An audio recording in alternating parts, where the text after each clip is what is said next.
You know what's strange? Everyone has an opinion about Gen Z. Employers call them lazy, headlines call them fragile, social media calls them chronically online.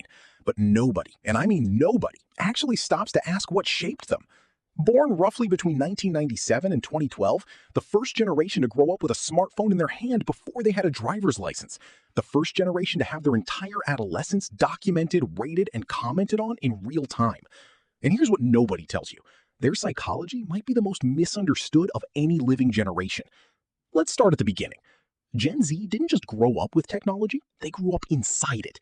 While millennials remember a world before social media, Gen Z never had that reference point. For them, the online world wasn't something you logged into. It was just the world. And that changes everything about how your brain develops.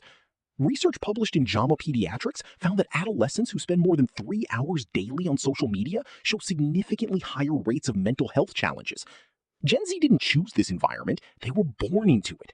Their developing brains were shaped by metrics, likes, views, follower counts, before they were old enough to understand what those metrics actually meant.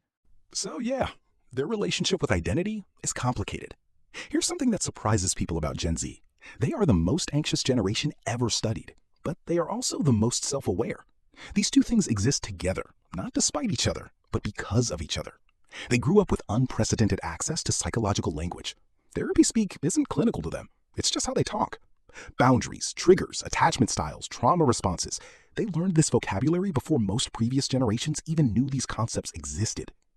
And here's where it gets interesting. That self-awareness isn't weakness, it's adaptation. When your environment is genuinely more unstable than any generation before you, a global pandemic during your formative years, climate anxiety as background noise, economic instability as the default setting, developing acute self-awareness isn't fragility, it's intelligence. They watched millennials hustle themselves into burnout chasing a stability that never arrived. So they questioned the deal entirely. Why grind for a system that might not exist by the time you get there? Psychologists call this a rational response to irrational circumstances. Everyone else called it laziness. But let's talk about the thing nobody wants to say out loud. Gen Z is lonely. Genuinely, deeply, quietly lonely.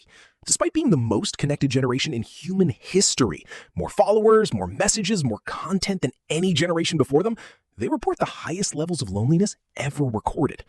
A 2023 Gallup study found that nearly 25% of Gen Z adults report having no close friends at all.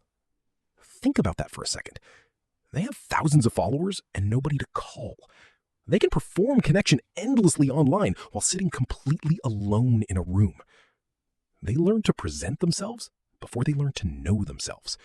And somewhere in that gap, between the curated version and the real one, a lot of them got lost. This is what psychologists call the performance identity trap. When your sense of self is built on external validation from the very beginning, the question, who am I when nobody is watching, becomes genuinely terrifying. Not dramatic, terrifying. And yet, here's what the headlines always miss. Gen Z is also the most values-driven generation ever studied. They care loudly, consistently, sometimes exhaustingly about fairness, authenticity, mental health, and social justice. Not because it's trendy, because they grew up watching the consequences of generations that didn't. They inherited the climate crisis, the political instability, the broken institutions. And instead of accepting it quietly, they named it. They have zero tolerance for fakeness. Not because they're difficult, because they grew up in an environment so saturated with performance that they developed an almost allergic reaction to inauthenticity. They can smell a corporate apology from a mile away. They know when they're being managed instead of heard. Here's the real psychology of Gen Z. They are a generation trying to build an identity in a world that commodified identity before they were old enough to form one. They're trying to find genuine connection in an environment specifically designed to simulate it.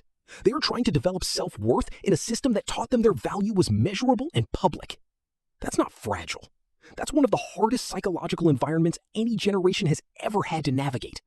And they're doing it out loud, which takes more courage than any previous generation's silence ever did. The question was never whether Gen Z is tough enough. The question is whether we built a world tough enough to deserve them. If this one made you think, subscribe to Mind Candid. New psychology deep dives every week.